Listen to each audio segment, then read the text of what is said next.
A very sweet good morning all of you. How are you? I hope you all are fine. Students आज हम अपना continue कर रहे हैं video lectures, ठीक है। जहाँ पे हमने लास्ट क्लास में स्टॉप किया था उसी के आगे कंटिन्यू हम करेंगे, ठीक है। हमारी यूनिट चल रही थी केमिकल काइनेटिक्स, ठीक है। और आज हम पढ़ेंगे इनिशियल रेट मेथड। हम डिटरमाइन करना सीखेंगे के वैल्यू, ठीक है भाई। रेट कांस्टेंट कैसे फाइंड आउट कर सकते हैं, ये हमारा टॉपिक चल रहा था। और इसमें हमारा नेक्स्ट मेथड है by initial rate method. Initial rate method. बच्चों आप सभी को अपनी वही एनर्जी मेंटेन करके रखनी है, रेगुलरिटी मेंटेन करके रखनी है, ठीक है। जो भी ये गैप आया है इससे आपकी स्टडी पर कोई फर्क नहीं पड़ना चाहिए, ठीक है। अगर आपकी एनर्जी भी डाउन हो गई, आपने थोड़ा पीछे हट गए, मोरल डाउन कर लिया, तो बेटा फिर थोड़ा मुश्किल होगा दोबारा से ऊपर उठना, ठीक है। सो हमें पूरी पॉजिटिव एनर्जी के साथ आगे अपने लेक्चर्स को कंटिन्यू करना है, अच्छे से एग्जाम के लिए प्रिपेयर करना है, ठीक है। दिसंबर में आपके एग्जाम होंगे, मंथली एग्जाम। सो उन्हीं को ध्यान में रखते हुए हम अपना कंटिन्यू आगे कर रहे हैं। तो ये आपको प्रैक्टिस यहीं से करना है, आपको असाइनमेंट टाइम टू टाइम मिलते रहेंगे, ठीक है। सो कंटिन्यू करते हैं इनिशियल रेट मेथड। स्टूडेंट्स ये जो मेथड है बेसिकली इसमें क्या होता है कि हम 3-4 एक्सपेरिमेंट परफॉर्म करते हैं, ठीक है। उनमें से एक्सपेरिमेंट ऐसे परफॉर्म किए जाते हैं कि जिसमें सपोज करिए 2 रिएक्टेंट है, reactant A and reactant B. ये आपको प्रोडक्ट बना के देता है, ठीक है। हम क्या करेंगे भी, एक्सपेरिमेंट 1 डिफरेंट एक्सपेरिमेंट्स परफॉर्म करेंगे। और इन डिफरेंट एक्सपेरिमेंट्स में क्या होगा कि नहीं, 2 एक्सपेरिमेंट में एक रिएक्टेंट की कंसंट्रेशन क्या रखते हैं, कांस्टेंट रखते हैं। और आपको यहाँ रेट गिवन होंगे। आप देखो भी इसको इनिशियल रेट क्यों बोला, क्योंकि स्टार्टिंग की इनिशियल हम क्या लेंगे, इनिशियल कंसंट्रेशन ऑफ ए और यहाँ इनिशियल कंसंट्रेशन ऑफ बी। कि भाई हम ए की वैल्यू इतनी रखते हैं स्टार्टिंग में, बी की वैल्यू इतनी रखते हैं, तो हमें रेट इतना मिलता है, ठीक है भाई। मान लीजिए भी स्टार्टिंग में कंसंट्रेशन थी 0.1, इसकी थी 0.2, तो कोई भी रेट आया होगा आपका। फिर आपने फिर दोबारा इसकी तो सेम रखी, इसकी मान लीजिए आपने भी डबल कर दी हो या ट्रिपल कर दी, कुछ भी कर दिया, तो उससे आपके रेट पर क्या फर्क पड़ा। फिर थर्ड केस में क्या किया आपने, इसको तो चेंज कर दिया और इसको कांस्टेंट रख दिया, चाहे 0.2 रख लो या 0.4 रख लो, आपकी मर्जी। उसके हिसाब से आपके रेट पर क्या फर्क पड़ा होगा, ऐसा इस एक्सपेरिमेंट में किया जाता है। तो आपके पास यहाँ पे 3 या 4 इक्वेशंस बनेंगी, उन्हीं इक्वेशंस को सॉल्व करना है और आपको रेट कांस्टेंट के आपको ऑर्डर बता, ठीक है, रेट कांस्टेंट के बताना, ऑर्डर बताना, ये सारी चीजें हम लोग इसमें कैलकुलेट करेंगे, ठीक है। इससे खाली रेट कांस्टेंट ही नहीं, हम लोग ऑर्डर, रेट लो एक्सप्रेशन भी फाइंड आउट कर सकते हैं, रेट लो एक्सप्रेशन। तो ये तीनों ही चीजें पूछी जाती है इस क्वेश्चन में। तो चलिए अब हम इसको प्रैक्टिस करते हैं क्वेश्चन के थ्रू।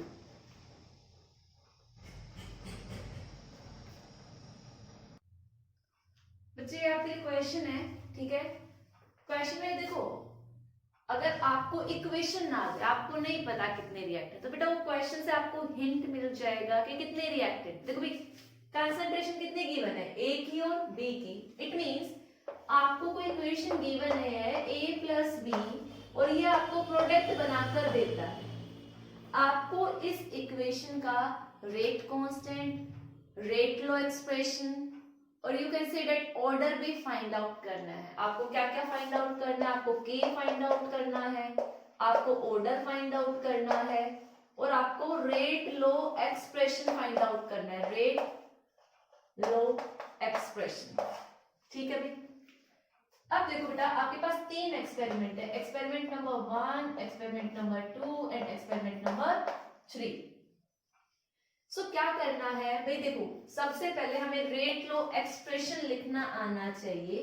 जैसा कि हमने लास्ट क्लास में डिस्कस किया था, रेट लो क्या बोलता है कि भाई rate is directly proportional to the active masses of reactant is raised to their, अब देखो उनकी क्या होगी, कुछ पावर होगी जो हम किससे डिटरमाइन करते हैं, एक्सपेरिमेंटल डिटरमाइन करते हैं. It means according to regular expression what is the rate, rate is equal to k A की पावर x, हमको नहीं मालूम है x क्या है, ये हमें फाइंड आउट करना है. और क्या होगा, b की कुछ पावर पे ये डिपेंड करेगा. तो ये हमारा क्या है, rate law expression. But question में हमको ये सॉल्यूशन में हमें इस x और y की वैल्यू निकाल कर देनी है.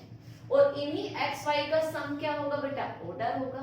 जब हमें x y पता लग गया, रेट पता है, गिवन भी है, तो हम क्या फाइंड आउट कर सकते हैं, k. तो सबसे पहला स्टेप देखो भाई, फ्रॉम एक्सपेरिमेंट नंबर 1 अगर मैं फिट करना चाहूं तो देखो भाई रेट क्या है, 0.05 है. क्या है, 0.05 है. के हमको नहीं मालूम है. ए की पावर कितनी है, 0.1 x. बी की पावर कितनी है, 0.1 की पावर y. स्टूडेंट थोड़ी डिस्टर्बेंस हो गई थी. आप सबको मालूम है शादी वाला सीजन है, बट बेटा कोविड वाला सीजन भी चल रहा है, तो हमें पूरी सेफ्टी यूज करनी चाहिए. ठीक है, तो आप लोग सब अपने घर में रहिएगा और प्रैक्टिस करते रहिएगा क्वेश्चंस की. तो चलो कंटिन्यू करते हैं. एक्सपेरिमेंट 1 से बेटा हमने क्या देखा था, ये वाली इक्वेशन बनी, this is equation 1, you can said it. From experiment number 2 हमारी इक्वेशन क्या बनेगी, इक्वेशन 2 में हमारा रेट आता है 0.1. ठीक है, के और ए की पावर ए. अब कंसंट्रेशन कितना है, इनिशियल स्टार्टिंग में अब कंसंट्रेशन हमने लिया 0.2. सो यहाँ पे क्या पुट करेंगे, 0.2 की पावर x. और कंसंट्रेशन ऑफ बी कितना है, 0.1 की power y. This is equation 2. Now from experiment number 3, the rate becomes 0.05 when concentration of A is 0.1 and concentration of B is 0.2. This is x and this is y. This is equation number 3. So students, total we have 3 equations. By using these 3 equations, we have to find out the value of x and y. Now हमें अब ये equation इस तरीके से select करनी होगी जिनमें से एक टर्म क्या हो जाए, कैंसिल आउट हो जाए. ठीक है, सो देखो कैसे सेलेक्ट करेंगे वो चीज मैं आपको अभी सिखाती हूँ. हाँ देखो भाई, अगर मैं एक्सपेरिमेंट 1 और 2 को कंसिडर करूं तो भाई ये देखो इसमें भी y 0.1 की पावर y है, सेकेंड एक्सपेरिमेंट में भी क्या है 0.1 की पावर y. सो जब मैं इन दो इक्वेशंस को डिवाइड करूंगी तो ये टर्म्स क्या हो जाएंगी, कैंसिल आउट हो जाएंगी. और we are left only with the value of x term. ठीक है, तो चलिए डिवाइड करिए. इक्वेशन 1 को डिवाइड किया मैंने इक्वेशन 2 से. सो क्या मिला मुझे, 0.05 divided by 0.1 is equal to k 0.1 की पावर x and 0.1 की पावर y. ठीक है भाई, divide by this one k 0.2 की पावर x and 0.1 की power y. These terms are cancel out. ठीक है, इसको सॉल्व करेंगे तो पॉइंट यहाँ लगाएंगे, पॉइंट से पॉइंट कैंसिल आउट. सो हमारे पास क्या बचा, 5 1 जा 5 2 जा, मींस इधर हमारे पास बचा 1/2 और इधर जब बेटा क्या होगा, देखो पावर क्या है, सेम है, तो हम इनको एक साथ लिख सकते हैं. 0.1 डिवाइडेड बाय 0.2 की पावर x, पॉइंट से पॉइंट कैंसिल आउट. सो देखो भाई इधर भी हमारे पास 1/2 की पावर 1 है और इधर भी हमारे पास क्या बचा, ओनली 1/2 की पावर x. तो जब बेस सेम है तो पावर भी क्या होंगी, सेम होंगी. सो हमारे पास x की वैल्यू क्या आ गई, 1 आ गई. तो ये था फर्स्ट. अब सेकंड हमें क्या कैलकुलेट करना है भाई, वैल्यू ऑफ y. तो y के लिए आप ऐसे एक्सपेरिमेंट सेलेक्ट करो जिनमें y क्या हो, डिफर हो, और x वाले पार्ट क्या हो, सेम हो।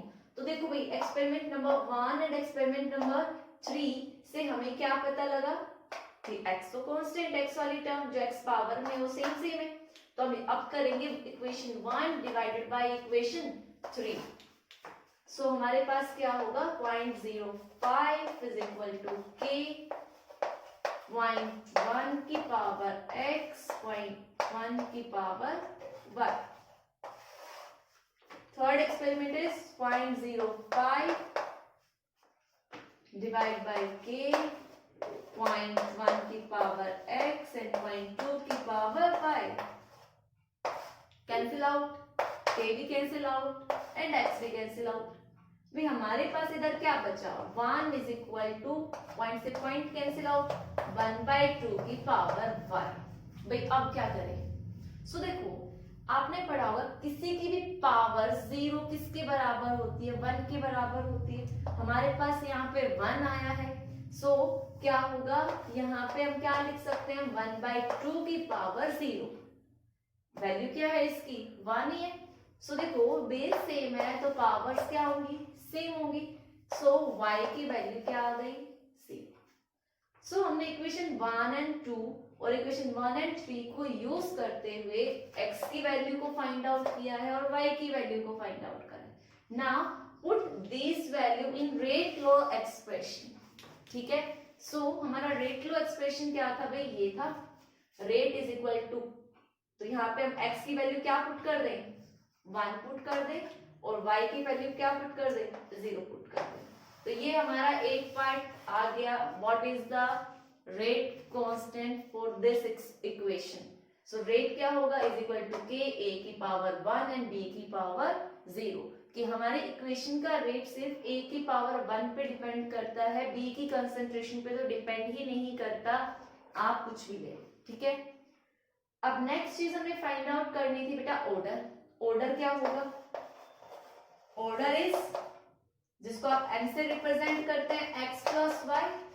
x की वैल्यू 1 है, y की वैल्यू 0 है, तो ओवरऑल क्या आएगा आपका 1।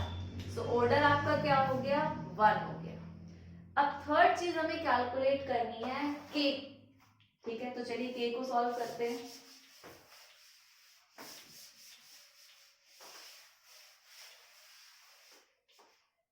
अब आप क्या करो, किसी भी एक इक्वेशन में क्या x और y की वैल्यू पुट कर लो। चलिए करिए पुट, मैं इक्वेशन 1 में पुट कर रही हूँ x की वैल्यू 1 एंड y की वैल्यू 0।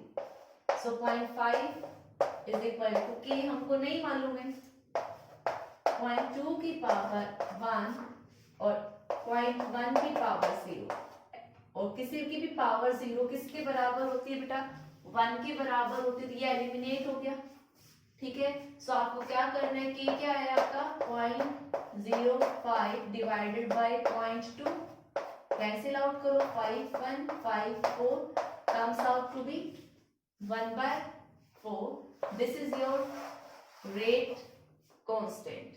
और भाई ये रेट कांस्टेंट कौन से ऑर्डर का है, फर्स्ट ऑर्डर का था, तो इसकी यूनिट क्या होगी, second inverse. Don't forget to write the unit of rate constant, otherwise you will lose half marks. Okay, so आपको मैंने जैसे क्वेश्चन बताया है ऐसे ही आपको और क्वेश्चंस की प्रैक्टिस करनी है। क्वेश्चंस मैं भी बोर्ड पर लिख देती हूँ कि आपको कौन कौन से क्वेश्चंस करने हैं। तो पहले आप इसको अच्छे से देखिए, समझिए और करिए।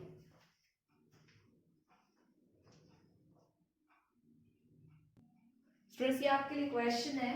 ठीक है, क्वेश्चन वैसा ही है जैसा हमने पहले प्रैक्टिस किया है। आपको इक्वेशन गिवन है, ठीक है, और आपको डाटास गिवन है। यहाँ पे एक्सपेरिमेंट 4 गिवन है, और आप देखो गिवन क्या है, एक तो इसकी इनिशियल कंसंट्रेशन गिवन है, इसकी कंसंट्रेशन गिवन है, और आपको rate of disappearance of Cl2 कि भाई Cl2 किस रेट से डिसअपीयर हो। भाई रेट कुछ भी हो, आपको मालूम है रेट हम रिएक्टेंट्स के टर्म में भी रिपोर्ट कर सकते हैं और प्रोडक्ट के फॉर्म्स में भी। तो ये जो आपको रेट दिया हुआ है ये रिएक्टेंट की टर्म्स में Cl2 की फॉर्म में दिया हुआ है कि किस रेट से वो डिसअपीयर हो रहा है। सो सबसे पहले तो आपको रेट लो एक्सप्रेशन निकालना है। तो आपको मालूम है भाई रेट लो एक्सप्रेशन में क्या होगा, rate is equal to k भाई कंसंट्रेशन क्या है, NO की पावर x। बेटा गलती से भी 2 यहाँ पुट मत कर देना, ठीक है। वो लॉ ऑफ मास एक्शन है जो स्टोइकियोमेट्रिक की पावर पे डिपेंड करता है, रेट लो एक्सप्रेशन नहीं करता है। तो NO यहाँ पे क्या है, Cl2 की पावर 1। हमको xy निकालना है। बेटा स्टार्टिंग में आपको ये 3 एक्सपेरिमेंट यूज करने हैं। यहाँ पे रेट की ये वैल्यू, A की ये, B की ये और A की ये पुट करनी है और 3 इक्वेशंस आपकी बनेंगी।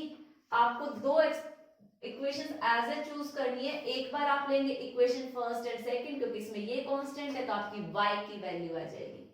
एक लेंगे आप एक्सपेरिमेंट 1 एंड एक्सपेरिमेंट नंबर 3, दोनों को डिवाइड करेंगे। इसमें y कांस्टेंट है तो आपकी किसकी वैल्यू आ जाएगी, x की, जैसा मैंने प्रीवियस क्वेश्चन सॉल्व किया था, ठीक है। सो वीडियो को रोको और क्वेश्चन को सॉल्व कर, ठीक है। सो आई होप आप सभी ने रोक के पॉज करके क्वेश्चन को सॉल्व किया होगा। सो बेटा आपने जब इसको सॉल्व किया होगा तो आपको x की वैल्यू मिली होगी 2 और y की वैल्यू मिली होगी 1। बेटा सभी को सॉल्व करना है और आपको मिलेगा x की 2 y की 1। आप इस एक्सप्रेशन में क्या पुट कर देंगे और आपके पास क्या आ गया, रेट लो एक्सप्रेशन आ गया फॉर दिस एक्सपेरिमेंट या फॉर दिस इक्वेशन। नेक्स्ट है k क्या होगा। तो बस आपको कुछ नहीं करना है, किसी भी एक एक्सपेरिमेंट को आपको उठाना है। लेट अस सपोज एक्सपेरिमेंट 1 को उठाया, इसमें भाई रेट कितना है 0.60, यहाँ पे इसकी वैल्यू पुट कर दो रेट की आपको फाइंड आउट करना है। NO कितना है 0.15, यहाँ 0.15 स्क्वायर। Cl की जगह Cl2 की जगह क्या रखना है, फिर से 0.5 की पावर 1। तो चलो क्या होगा भाई, रेट इसकी जगह क्या पुट कर दो 0.60 के मेरे को फाइंड आउट करना है। ये क्या हो जाएगा, देखो भाई दोनों में 0.5 है, 0.5 की पावर 2 और यहाँ पे 0.5 की पावर 1। जब बेस सेम है तो पावर क्या हो जाएगी भाई ऐड, तो इसका क्यूब। के को क्या करो, के क्या हो जाएगा 0.60 डिवाइडेड बाय 0.15 का स्क्वायर। सॉल्व आप लोगों को करना है। जब आप इसको सॉल्व कर लेंगे तो आपको बेटा आंसर मिलेगा 1.78। आपको k की वैल्यू मिलेगी 1.78 इंटू 10 की पावर 2, ठीक है। ये आपका आएगा k का आंसर। और यूनिट क्या होगी बेटा, ऑर्डर कितना है 3 ऑर्डर का है, तो रेट कांस्टेंट की यूनिट्स मैंने आपको कैलकुलेट करना सिखाया है, तो उसी के हिसाब से आपको यूनिट भी मेंशन करनी है। देखो चेक करो ऑर्डर 3 के लिए के क्या क्या वैल्यू आएगा। व्हाट इज द इनिशियल, भाई 2 पार्ट हम सॉल्व कर चुके, ठीक है। थर्ड क्या है, what is the initial rate of disappearance of Cl2 in experiment 4। आपको रेट निकालना है। तो बच्चे और भी इजी क्वेश्चन हो गया। रेट लो एक्सप्रेशन अभी मैंने आपको बताया था क्या, के NO की पावर हमने 2 फाइंड आउट की थी और Cl2 की पावर 1 फाइंड आउट की थी। तो आपको क्या करना है, एक के लिए ये वाली वैल्यू पुट करो, इसका स्क्वायर करो। Cl के लिए ये वैल्यू पुट करो 1 करो। K की वैल्यू जस्ट अपने सेकेंड पार्ट में कैलकुलेट की है, तो क्या आ जाएगा आपके पास, रेट आ जाएगा, ठीक है। तो आपको ये सब सॉल्व करना है और यहाँ पे बेटा आपको रेट का आंसर मिलेगा 2.781। रेट आपका क्या आएगा 2.781 मोल पर लीटर पर सेकेंड, ये आएगा आपका यहाँ, ठीक है। आई होप ये क्वेश्चन सभी को समझ में आया होगा। तो बच्चे प्रैक्टिस करनी है। मैं एक और क्वेश्चन दे रही हूँ आपको होमवर्क के लिए। Students this is your next question. आपको एक इक्वेशन गिवन है, कंसंट्रेशंस गिवन है, 3 एक्सपेरिमेंट्स गिवन है, इनिशियल रेट गिवन है। तो first you have to find rate law expression. General expression आप सबको मालूम है, रेट क्या होगा k, a की पावर x एंड b की पावर 1। सो 3 एक्सपेरिमेंट्स को यूज करते हुए आप 3 एक्सप्रेशन निकालेंगे। उन 3 एक्सप्रेशन को जब आप सॉल्व करेंगे बेटा, सो आपको क्या मिलेगा, x की वैल्यू 0 मिलेगी और y की वैल्यू 1 मिलेगी, ठीक है। आफ्टर सॉल्विंग दीज इक्वेशन इसकी वैल्यू 0 एंड इसकी वैल्यू 1। सो ये हमारा क्या हो गया, रेट लो एक्सप्रेशन। ऑर्डर पूछे तो कितना हो गया 1, और नेक्स्ट में आपको क्या वैल्यू, किसकी वैल्यू कैलकुलेट करनी है के, तो किसी भी इक्वेशन को यूज करते हुए आप क्या पुट कर देंगे बेटा, के की, ए की, बी की वैल्यूज पुट कर देंगे, एक्स वाई की, तो आपके पास क्या आ जाएगा, सॉरी रेट की पुट कर देंगे, ए की, बी की, तो किसका एक्सप्रेशन आ जाएगा, के का एक्सप्रेशन आ जाएगा। तो स्टूडेंट्स ये था ओवरऑल इनिशियल रेट मेथड। यहाँ से न्यूमेरिकल आने की पूरी पॉसिबिलिटी है, तो आपको सभी क्वेश्चंस अच्छे से देखने हैं, सॉल्व करने हैं, और जो भी बुक आपके पास है उससे रिलेटेड इस टॉपिक के न्यूमेरिकल सॉल्व करने हैं। अच्छा, आपको मैं एक और चीज बताती हूँ, जो बेटा रेट डिटरमाइन किया जाता है वो सबसे स्लो वाले स्टेप से डिटरमाइन किया जाता है, ठीक है। जिस भी इक्वेशन के पीछे क्या लिखा हो बेटा, this one is the slow reaction, वही आपका क्या होगा, रेट डिटरमाइन करेगी। फॉर एग्जाम्पल आपको भी ऐसे दे दिया, सी दे रहा है जो कि क्या है, एक फास्ट स्टेप है, और फिर से सी प्लस डी क्या देता है आपको, ई देता है, this one is slow reaction, ठीक है भाई। अब स्लो रिएक्शन है तो ये स्लो रिएक्शन आपको क्या देगी बेटा, रेट बता के देगी। सो मेरा रेट किसके रिएक्टेंट्स के कंसंट्रेशन पे डिपेंड करेगा, सी और डी की पे करेगा। तो अब हम इससे रिलेटेड एक न्यूमेरिकल देखते हैं। तो पहले आप इसको इतने को नोट डाउन करो। देखो एक क्वेश्चन है जो मैं डिस्कस कर रही थी, आपको एक नेट रिएक्शन गिवन है, twice of NO plus O2 gives 2NO2। सो देखो अब इसने जो मैकेनिज्म किया, अगर predict the rate low if mechanism is, भाई ये रिएक्शन 2 स्टेप की रिएक्शन है। अगर ये मोर देन मींस अगर कोई रिएक्शन एक स्टेप में होती है तो बेटा उसको बोलते हैं एलिमेंट्री रिएक्शन, और कुछ रिएक्शंस ऐसी हैं जो एक स्टेप में नहीं होती, मोर देन 1 स्टेप होता है। जैसे ये 2 स्टेप की रिएक्शन है, इसमें जो फर्स्ट स्टेप है ये आपका फास्ट है, और जो सेकेंड स्टेप है ये क्या है, स्लो है। सो मैंने आपको स्टार्टिंग में भी बताया, फास्ट स्टेप वाले से हम रेट डिटरमाइन नहीं कर सकते, किससे करेंगे, स्लो स्टेप से करेंगे। तो ऑब्वियस सी बात है, मैं अब यहाँ पे रेट लो एक्सप्रेशन लिखूंगी, तो यहाँ इन इक्वेशंस को यूज करते हुए लिखूंगी, तो अभी रह गया। तो देखो रेट क्या होगा, के रेट कांस्टेंट किसकी पावर भाई, NO3 की पावर, और किसकी पावर, NO की। अब हमारा काम यहाँ खत्म नहीं होता है, क्यों, क्योंकि देखो ओवरऑल जो इक्वेशन है उसमें तो किसकी कंसंट्रेशन आपके पास, NO की कंसंट्रेशन है और O2 की है, और यहाँ पे NO की तो आ गई। अब जब मेरे पास रिएक्टेंट में NO3 है ही नहीं, तो फिर मैं रेट कैसे बताऊंगी। तो इसकी वैल्यू हमें क्या करनी पड़ेगी, पुट करनी पड़ेगी, ठीक है। किससे पुट करनी पड़ेगी, इस वाले से। भाई ये एक इक्विलिब्रियम की रिएक्शन है, तो आप क्या फाइंड आउट कर सकते हो, रेट कांस्टेंट के फाइंड आउट कर सकते हो, इक्विलिब्रियम कांस्टेंट फाइंड आउट कर सकते हो। अगर मैं इस इक्वेशन का रेट कांस्टेंट K1 मानूं तो यहाँ पर K1 आएगा। फ्रॉम दिस इक्वेशन में K इक्विलिब्रियम का एक्सप्रेशन निकालूं, ठीक है भाई। यहाँ देखो K इक्विलिब्रियम का, इससे क्या आएगा, कंसंट्रेशन ऑफ NO3 अपॉन में concentration of NO and O2, ठीक है भाई। हमें किसकी वैल्यू पुट करनी है, NO3 की, तो यहाँ से NO3 की वैल्यू क्या आएगी, K इंटू में NO इंटू में O2। सो यहाँ पे मैं क्या पुट करूंगी, K और K1 is equal to NO3 की, इन दोनों टर्म्स को इधर लेके जाइए आप। सो क्या होगा, NO और O2, तो देखो NO आया इंटू में O2 आया, और ये NO है ही यहाँ पे। अब NO 2 टाइम्स आ रहा है, तो आप एक साथ क्या लिख सकते हैं, स्क्वायर लिख सकते हैं। तो इसको यहाँ से एलिमिनेट करो और इसको क्या लिखो, स्क्वायर। ये 2 रेट कांस्टेंट है, तो आप फर्दर एक रेट कांस्टेंट लिख सकते हो, K ही आएगा, और क्या आएगा, NO की पावर स्क्वायर और O2, और ये रेट।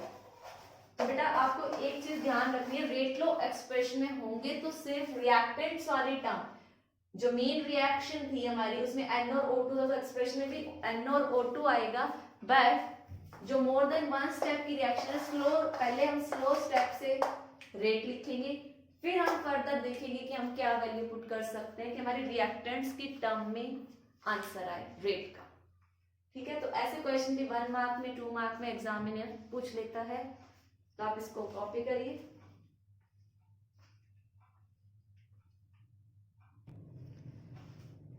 नेक्स्ट आता है एक क्वेश्चन, देखो हमने अभी तक rate find out order find out करना सीख लिया है, तो काफी बार ऑर्डर एंड मॉलिक्यूलैरिटी में डिफरेंसेस आ जाते हैं।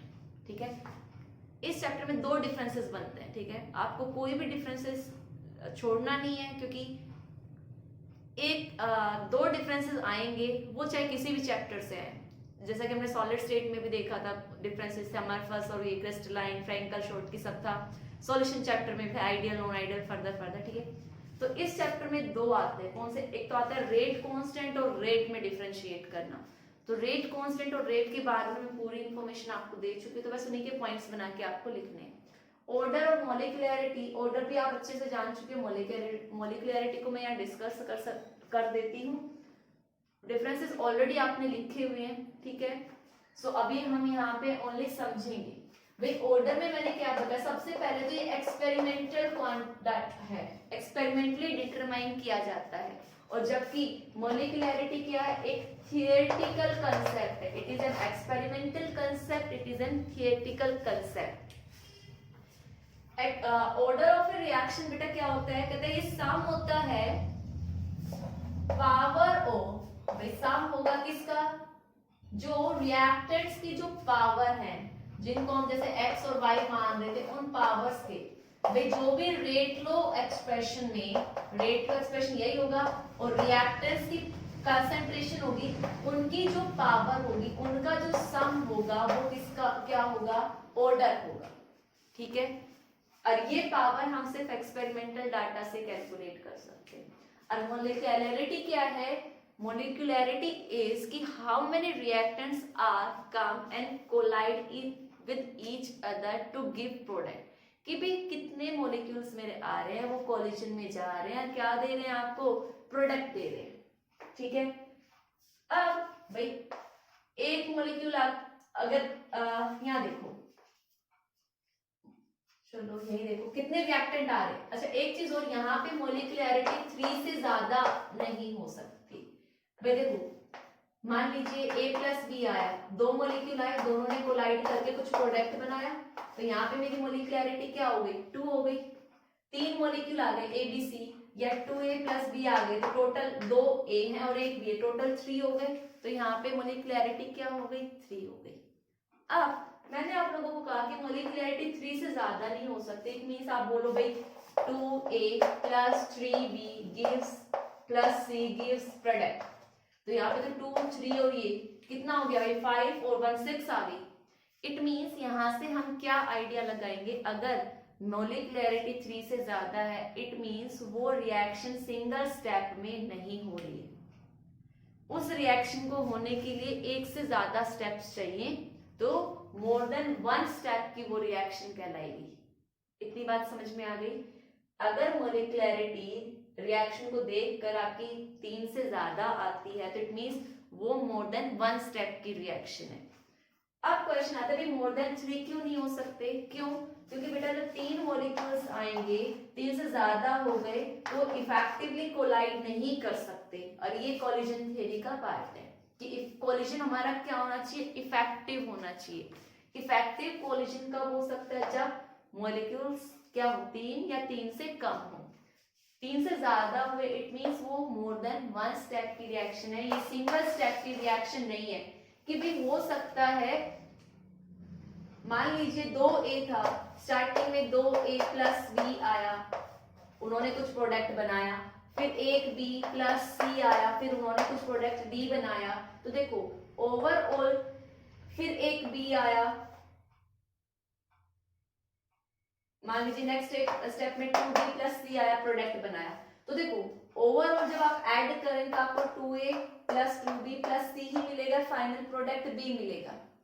बट मान लो इनमें से एक स्टेप स्लो हुआ, एक स्टेप फास्ट हुआ, तो रेट तो स्लो वाला बताएगा, तो उसी के हिसाब से चीजें क्या हो जाएगी, चेंज हो जाएगी।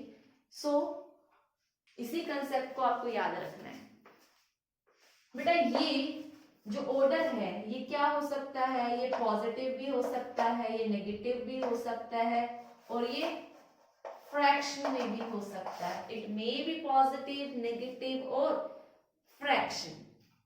बट ये वाला जो आपकी मोलिकुलैरिटी है कभी भी बेटा जीरो नहीं हो सकती, नेगेटिव में नहीं हो सकती और फ्रैक्शन में भी नहीं हो सकती। फ्रैक्शन में भी कोई जीरो मॉलिक्यूल रिएक्शन, अगर मोलिकुलैरिटी जीरो है, मॉलिक्यूल्स ही नहीं होंगे तो क्या रिएक्शन होगी? नहीं होगी। नेगेटिव मॉलिक्यूल्स का भी सवाल पैदा नहीं होता। फ्रैक्शन कोई आधा मॉलिक्यूल आए रिएक्ट करे, ये भी पॉसिबल नहीं है। तो it may be positive, negative and fraction, और मॉलिकुलैरिटी इन तीनों में से कुछ भी नहीं होगी। तो ये डिफरेंस था आपका ऑर्डर एंड मॉलिकुलैरिटी। तो आपको ये सारा काम आज फिनिश करना है। इनिशियल रेट मेथड से रिलेटेड क्वेश्चंस देखने हैं, ठीक है, और इनसे रिलेटेड एनसीईआरटी क्वेश्चंस भी आपको प्रैक्टिस करने हैं। तो स्टूडेंट्स आज के लिए इतना ही। Thank you and have a nice day.